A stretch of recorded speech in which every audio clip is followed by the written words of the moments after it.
Oh, thank you. I really enjoyed it now a year ago when I saw it. So um, since you're both here, I'm curious because spent so long acting before you started directing. Does it make casting different because you're used to the experience of going through that and wanting a job you don't get, being offered a job you don't want, all the various permutations. And when you go looking for people, is it in your mind of like how to do this in a way that you would have wanted it to be done if you were in that position? That was at the forefront of my mind from the very beginning. Yes, absolutely. So a few things come to mind. One is that my background as a writer is in playwriting, and I have had several plays produced, and I've sat in on exactly 0 auditions because I am so uncomfortable by the process. So the director, I didn't direct the plays, the directors would sit in on the auditions and then tell me and show me tapes or something. I find the process so mortifying. My ideal world is to just offer people parts. I mean, actors, especially actors who are not, Finn's age, have 1,000 things. Finn happens to have 1,000 hours of footage on him, but most people don't. But no, so my ideal world is to not ever hold an audition. But the other thing I learned, which is like more kind of confirmation than learning, which is just that actors spend hours preparing for an audition, which is wonderful, and they're making choices and they're doing all this stuff and they're thinking about, but what I discovered, having been on the other side of it a few times and more so with this, it's just that within the first few seconds if somebody can do the role correctly, and all the choices that they obsessed over making as an actor too. I've obsessed over making choices for auditions, are so much less important than just being appropriate for the role. And so it makes me think that getting a part is like winning the lottery, because it has to be, you have to have some, you have to gel with whoever's vision the thing is, and so but it also took a little bit of pressure off me thinking, okay, all the parts I didn't get were not because I'm a worthless person or made bad decisions or was a bad actor. It's because, it's just, it's not just because you're a bad actor. It's just that one. It's not the other thing. I made good choices. No, it's just that you seem correct to the people who are making the movie. Brilliant. It's in your head.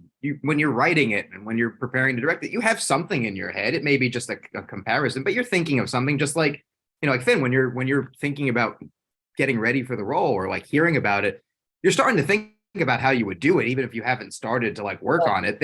It is kind of a miracle that anytime this works out, because there's a picture in your head, there's a picture in your head, and eventually it's going to be something completely different. And getting everyone on the same page is stunning, let alone all the other things that have to happen for a movie to make, actually be made. Absolutely. Yeah, for two people to just have the same kind of, vision or whatever for the film is amazing. And want to work together, because no matter what, you're going to spend a fair amount of time together. So it helps to, like you said, a couple seconds in, you might know oh, this is right or this is wrong. It's also what are they like as a person? Do I want to spend this time with them? It's not the end of the world, but certainly is better if you're essentially feeling like you're going to camp as opposed to prison.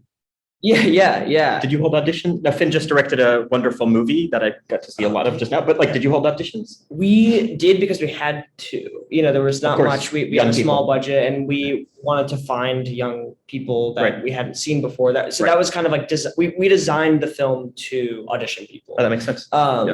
But there were other offers that's for stuff that we had specifically, written roles for in the same way.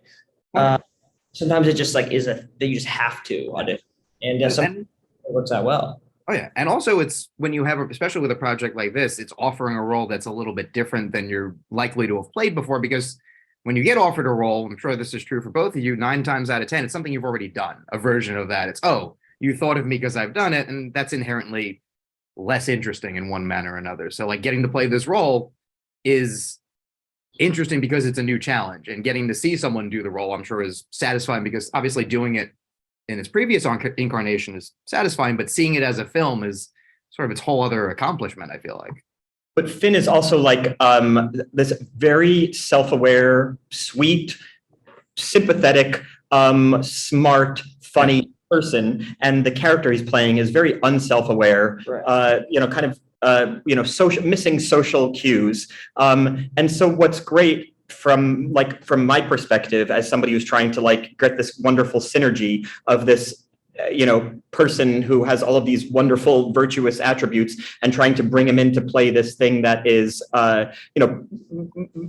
just by contrast, problematic, is a wonderful synergy. And then, of course, Finn is such a great actor, and so he knows how to modulate his own personality and his own sense of humor to both satirize and sympathize with this young man. Oh, yeah, you're inherently taking what you know about the world when you make a movie. This person's 100 degrees different than me, but I've met that guy, or I know how I don't want to be that guy, and it obviously will inform how you do it. Well, absolutely. That's a great way of putting it. Yeah.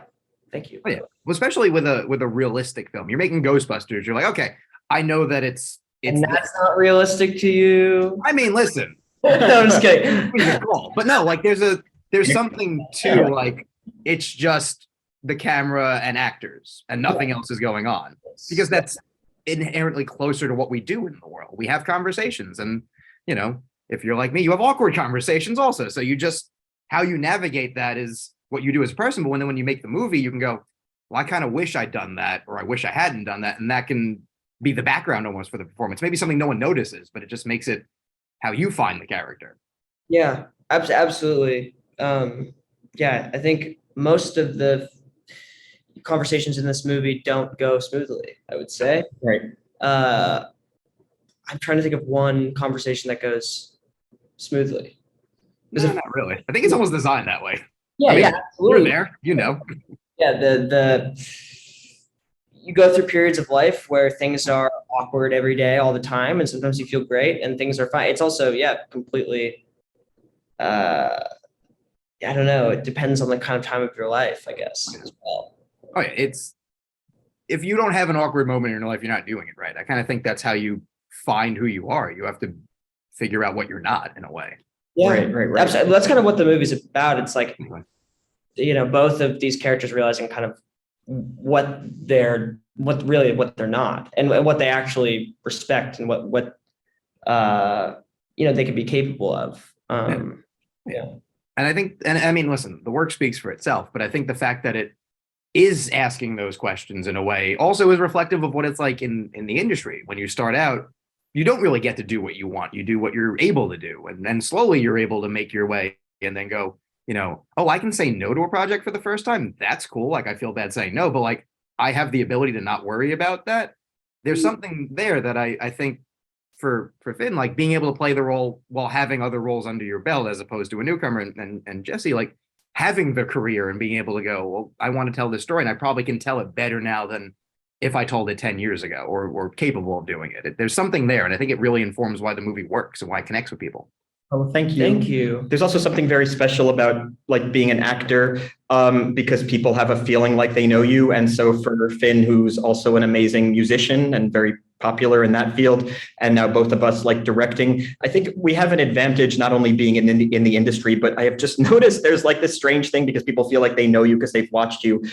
It feels like, yes, not only do I have like work that I've done, but also just I find it to be, I don't know, oftentimes quite comforting to feel like there's like this wonderful, advantage that actors can have and take advantage of, I guess. But I know what you mean there also of having to be accomplished enough to just work with the people you'd want to work with. Yeah. It's also, as well.